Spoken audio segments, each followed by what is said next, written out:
ഇന്ന് രാവിലെ 3 ഇടങ്ങളിൽ നിന്നാണ് വന്യജീവി ആക്രമണത്തിന്റെ വാർത്തകൾ വരുന്നത്. ഒന്ന് വയനാട്ടിൽ നിന്ന്, കണ്ണൂരിൽ നിന്ന്, ഒന്ന് ഇടുക്കിയിൽ നിന്ന്. നമ്മൾ ആദ്യം പോകുന്നത് വയനാട്ടിലേക്കാണ്. വയനാട് പുൽപ്പള്ളി ചീയമ്പത്ത് ആടിനെ വന്യജീവി ആക്രമിച്ചു. ആനപ്പന്തി ഉന്നതിയിലാണ് സംഭവം. മാലതി ബൊമ്മൻ എന്നയാളുടെ ആടിനെയാണ് ആക്രമിച്ചത്. സുർജിത് അയ്യപ്പത്താണ് വയനാട്ടിൽ നിന്ന് വിവരങ്ങളുമായി ചേരുന്നത്. Surjith, good morning. വിവരങ്ങൾ. Good morning Christina. അർദ്ധരാത്രി 12:30യോടുകൂടിയാണ് ഇത്തരത്തിലൊരു സംഭവം ഉണ്ടായിരിക്കുന്നത്. ചീയമ്പം ആനപ്പന്തി ഉന്നതിയിലാണ് വന്യജീവിയുടെ ആക്രമണം ഉണ്ടായത്. ഇത് കടുവയാണ് എന്നുള്ള സംശയമാണ് നിലവിലുള്ളത്. ആടിനെയാണ് ആക്രമിച്ചത്. കൂട്ടിൽ കെട്ടിയ ആടായിരുന്നു.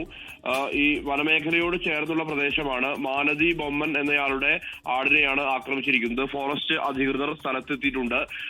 മാത്രമല്ല പ്രദേശവാസികൾക്ക് ജാഗ്രതാ നിർദ്ദേശം നൽകിയിട്ടുണ്ട്. ക്യാമറ സ്ഥാപിച്ചിട്ടുണ്ട്.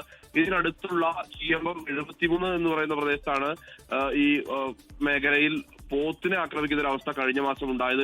ആ കടുവ തന്നെയാണ് പിന്നീട് ആളെ കൊലപ്പെടുത്തുന്ന രീതിയിലേക്ക്, അതായത് പുൽപ്പള്ളി ദേവർഗദ്ദ പ്രദേശത്ത് ആളെ കൊലപ്പെടുത്തുന്ന രീതിയിലേക്ക് എത്തിയത്. ആ കടുവയെ പിന്നീട് കൂടുവെച്ച് പിടികൂടുന്ന സ്ഥിതി ഉണ്ടായിട്ടുണ്ട്. ഒരു കടുവ മാത്രമല്ല, കൂടുതൽ കടുവകൾ മേഖലയിൽ ഉണ്ട് എന്നുള്ളതാണ്. കഴിഞ്ഞ ദിവസം പുൽപ്പള്ളിയുടെ പല ഭാഗങ്ങളിലും കടുവയെ കണ്ടു എന്നുള്ളത് ആളുകൾ പറയുന്നുണ്ട്. ഇതിനിടയിലാണ് ഇത്തരത്തിലൊരു സംഭവം കൂടി ഉണ്ടായിരിക്കുന്നത്. അതേസമയം കമ്പളക്കാടും സമാനമായ രീതിയിൽ തന്നെ കടുവയെ കണ്ടു എന്നുള്ള തരത്തിൽ പറയുന്ന ഒരു ചിത്രവും സമൂഹ മാധ്യമങ്ങളിൽ ഇതുമായി ബന്ധപ്പെട്ട് പ്രചരിക്കുന്നുമുണ്ട്.